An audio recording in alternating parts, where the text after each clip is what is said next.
Quality Control Music, founded in 2013 in Atlanta, Georgia by Coach K and Pierre Thomas, is home to hip-hop supergroup Migos, bona fide star Lil Yachty, as well as other rising acts.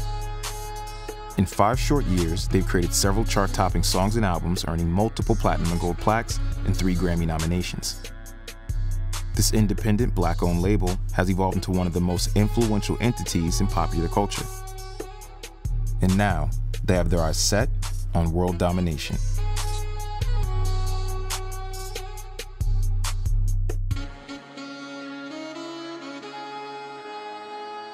Fellas, Quality Control Music.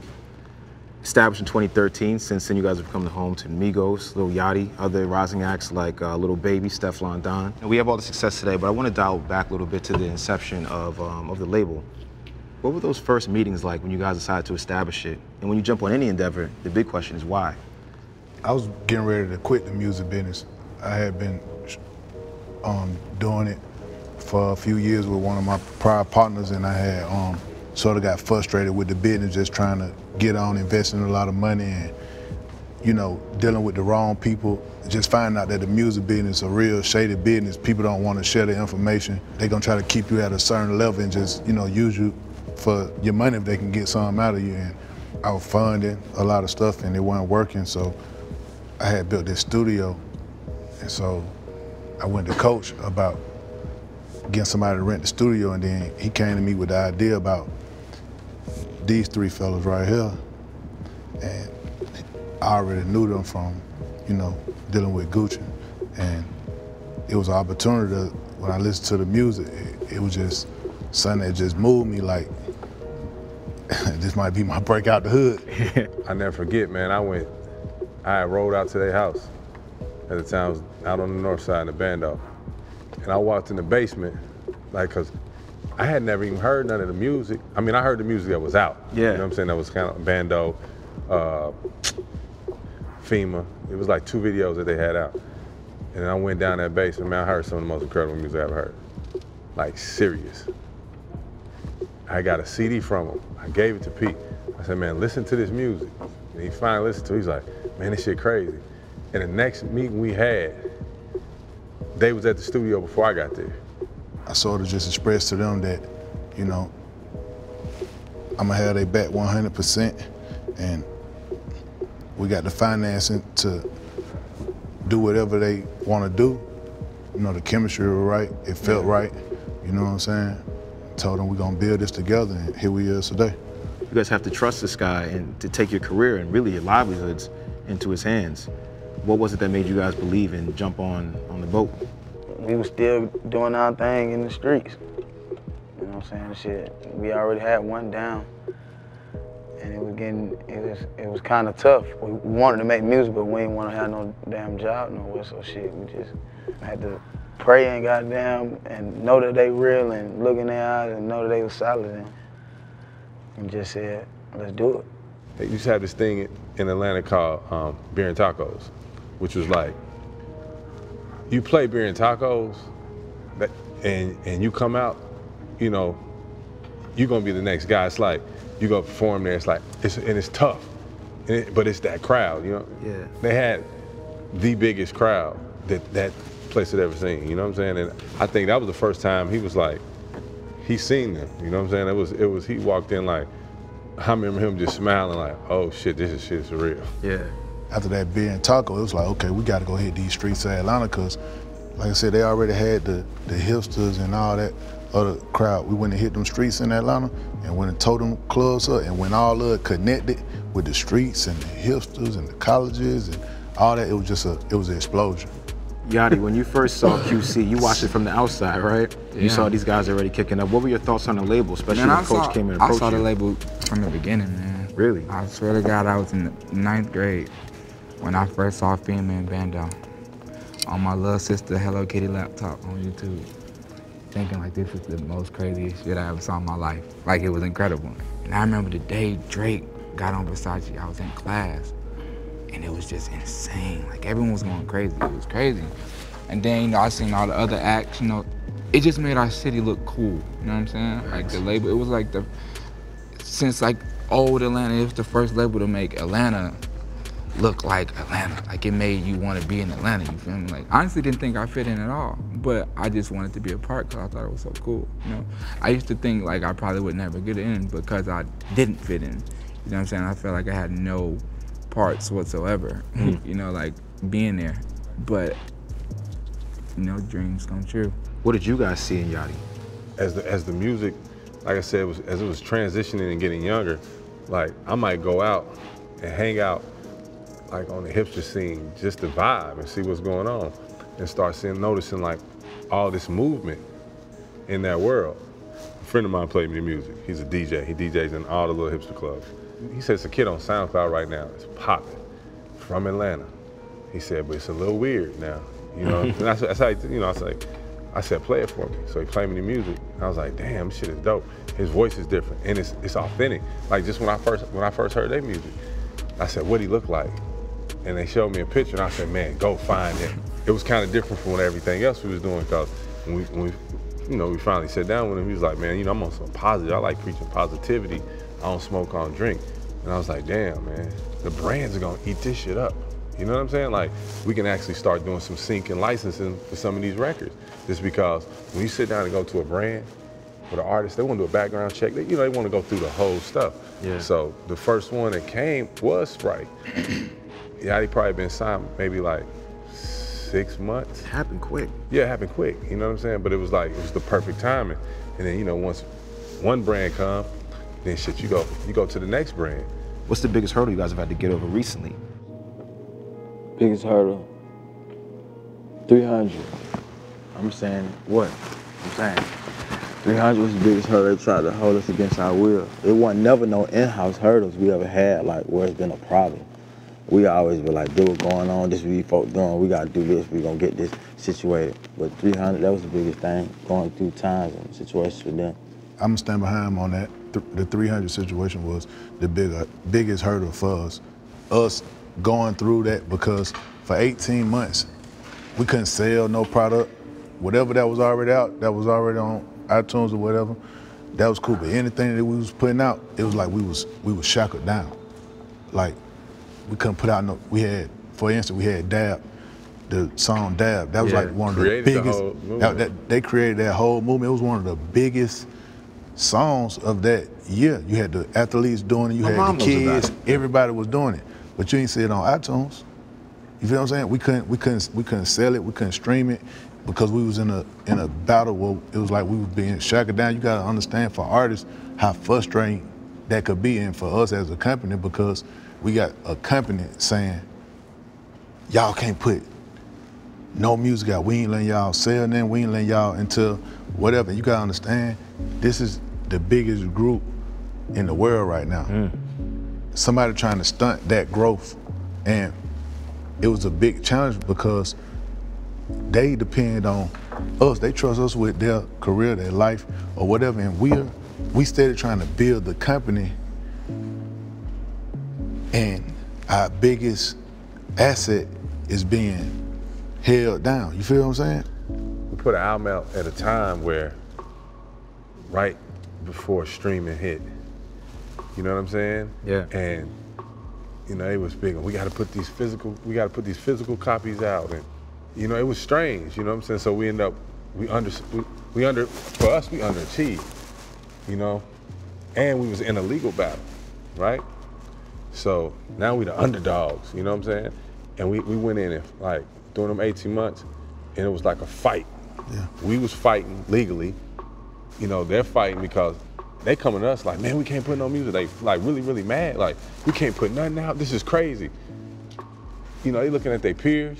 They, you know, I remember like it was yesterday. As soon as we got out there, it was like 5 days later, we leaked Bad and Boujee. So I'm talking about as soon as we came to an agreement, we leaked Bad and Boujee, and the rest is history. Huh? Well, y'all just got this exclusive piece. We ain't never talk about can't wrap that up now. You about to get a pay raise, because well, we ain't never even gave this away. Tell them run it up. Tell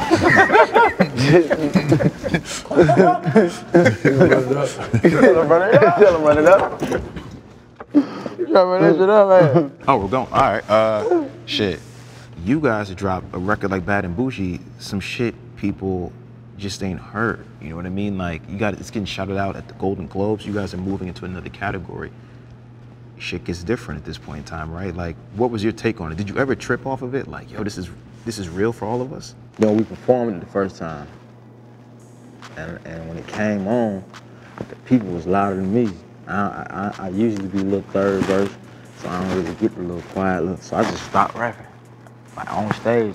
I don't know if I showed it to the people, but I was like, oh my God. Then I got back into it and went back to performing. It was just crazy. It gave me chills. When I first performed, the first time we performed, it gave me chills. What do you think was the ingredient? Because, like, again, you said you guys had that period where you couldn't put out music. Was it a desire for it? Was it the sound? Was it the look? That war we went through. Y'all had a whole new sound. Y'all But even the aesthetic and the sound. presentation was different. You guys had, I remember you guys in the press run, it was like a different aura. But I feel like that album just came from all the struggles and hurdles we really were like mad. We was feeling like tried, like as artists, like we too good, like we too good to be selling, like, and then the whole sound changed. And to be real, they went back to what they knew. None of them songs recorded. We got a beautiful studio. Man, that whole album's recording in that closet. Really? No, for real. The whole album's recorded in that closet, and that's where they came from. Jesus. You said that a key factor that went to that album and helping to shift it was feeling like the underdogs. Yeah. What do you guys do now? Because you're not the underdogs. You guys wanted to be mainstream. Like you guys are the mainstream. But but that's the thing. When you go to feeling like you the mainstream, that's when you crash. Like, we still feel like we the underdog. You understand what I'm saying? We going for world domination right now. How much stock? What percent of stock you said we need of the market? We need 80% of the market share. Now we got about 35% of the market share. What does 80% of the market share look like? Like, Give us 24 months. It was a time where the game needed a change and the music was changing and the game wasn't changing. I say we the concrete block right now, the new world, like hip hop. what do you do next? We take over the world. Film, sports. We already got some superstars. Now we gotta create the next superstar. They got artists.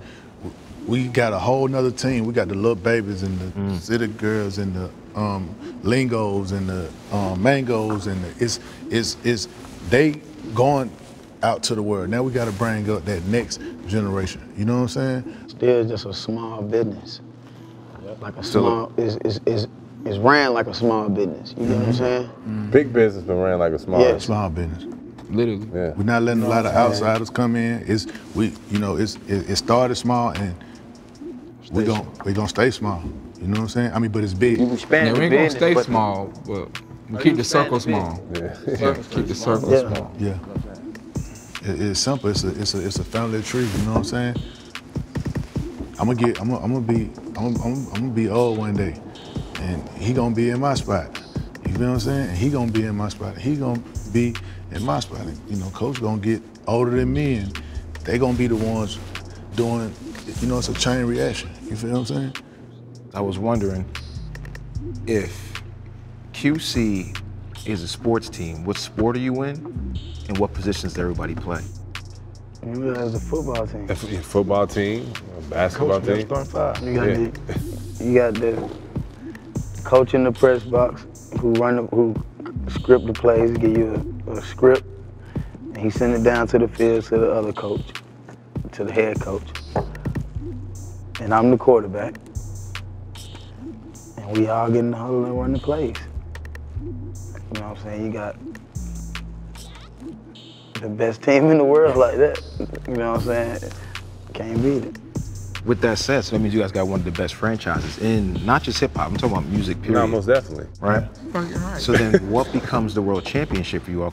That brings me back to the question you asked when you said, you know, we were talking about something specific, and you said, what's bigger than the championship? I actually Googled it. I Googled, I said, what's bigger than the championship?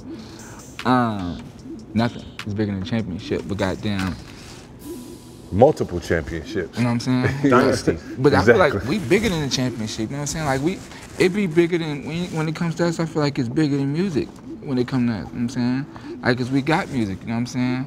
But we bigger than music, you know what I'm saying? You can't, it's not really too much you can go without hearing or seeing one of us, you know what I'm saying? You can see Quavo on ESPN now, Right. throwing the football in the hoop, anything. I just watched the You know what NBA I'm saying? commercial. You know what I mean? It's You like, feel me? it's everywhere, right? Like We everywhere. Yeah. You feel me? All three plus me. They all on NBA. You know what I'm saying? You finna walk through Target and I'm finna be right there by the deodorant. You feel me? And, you know, so I'm everywhere now. You feel me? I don't know. You know what I'm saying? And I think people hate it because we really fucking shit up. You know what I'm saying? As far as everything go. Shit, we want to be the Lakers or the Bulls. You know, we want championships, not one. You get to, you know what it is? And when we was talking about this, if you get to a point where you get complacent, that's when it's gonna fall. You know what I'm saying? So we always striving, and honestly, it's very competitive. Like, we're family, but it's very competitive. In-house, it's very competitive, and we all push each other. You know, you look at past interviews, you guys said you wanted to be mainstream. 2018, you guys are the mainstream. How does that change the game plan up? Just continue to work like we started. Work like we was making Bando, work like we was making Versace. Keep making fun music, just keep working. Like, we don't stop working. Like, the main thing, like, the one word I'll never forget, P and Coach said to me when they first wanted to sign us, they just said they wanted me to work, wanted us to work. The main word, he just kept saying, work. And that just always stuck with me. I think, like, even just classic independent hip hop labels. I'm talking about Cash Money, No Limit, Rockefeller, Bad Boy. Yeah. Where do you guys see yourselves in the pantheon currently right now? I always say we standing right with them. At their time, at their height, we standing right there with them. In the shorter runway. I ain't gonna lie. Yeah. I don't know. Money different now, bro. The money real. we making now. We make That's real. Yeah. You know what I'm saying? It wasn't the same back then. You feel me? They cutting them checks. You know what I'm We got real, and we got a lot of we got real unity and loyalty. Yep. Yeah. In our system. We don't got no. So 10 years from now, ain't gonna be no nothing. We Yeah. got real loyalty. We got love. Like, we love each other. Ain't no just because we getting the money. We got general love. That's and the loyalty. thing about it. It's a real family. That's why you don't see so many people in it. You know what I'm saying? Every time you see it, you know what I'm saying? We add people. Like, if you get in, bro, you in. You know what I'm saying? We ain't just letting anybody in. You know, it's not like those record labels that just signing the newest, hottest act. You know what There's a I'm lot of them out there that are doing that. saying? You know what I'm saying? It don't work like that over here. They actually talk to us about decisions, like about the label, and what y'all think about this person, before they even make their move, which is automatic love to me, because they care what we think, or who we want to be around, or what type we want, or what we want to be around. They make sure they always holler at us first. This what we doing, this the move right here, what y'all think about this? Every time. Yeah. What do each one of you want in the next 5 years at QC, or just for yourselves? I want longevity. I want to stay consistent. I want to be 8, 10 years, 20 years later, you still remember my music, still be able to live on. Yeah. And you still remember me, and still remember all the work we put in. I want to beat people's expectations, or what I'm used to doing. I want to change it up for the better, keep that going, keep moving, keep working, keep proving people wrong. That's, like P said, that feels so good when you just prove somebody wrong the right way though, with success. Yeah. That's me. I want to just remain humble, keeping God first, and just being involved in, like, the world, you know what I'm saying? Touch all colors and shapes of hearts, you know what I'm saying? Like, trying to be involved in, I want to really be involved in everything instead of just, like, a musician. I'm gonna keep attempting to shift the culture in the right direction, you know what I'm saying? Because when some say the same for too long, you get bored, you know? So I'm gonna continue to try to push forward and break through barriers, you know what I'm saying? I'm never gonna be content with what something is, you know what I'm saying? I never have been, and I'm never gonna start, you know what I'm saying? Make sure anybody know that anybody can do anything. Really gonna break into this film. I think that's the new step, man. Like, I think the next 5 years, you know, we'll own shows, probably some of the biggest movies you've seen, man. And still, you know, put out great music. I just want to continue to have these superstars and develop other superstars. That's it. Get this money, that's all.